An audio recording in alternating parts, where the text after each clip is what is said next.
It is narrated from Sayyiduna Abdullah ibn Umar radiyallahu ta'ala anhuma that the best of all creation, Sayyiduna Rasulullah sallallahu alayhi wasallam, said regarding the great prophet Sayyiduna Nuh alayhi salam, that towards the final stages of the Zahiri life of Sayyiduna Nuh alayhi salam called his son and gave his son some very special advice, some words of nasiha. Sayyiduna Nuh alayhi salam, he told his son that I leave you behind with two such phrases.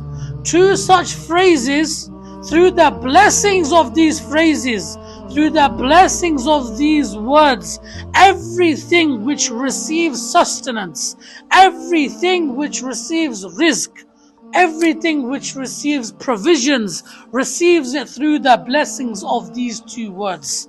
And what are these blessed words? The first of which is La ilaha illallah, and the second is Subhanallahi wa bihamdihi. Now just imagine if Sayyiduna Nuh alayhi salam is saying everything which receives rizq, receives it through the blessings of these two words, then imagine if a person was to read these words, read this as wazaif, how much blessings Allah subhanahu wa ta'ala will bestow upon his rizq.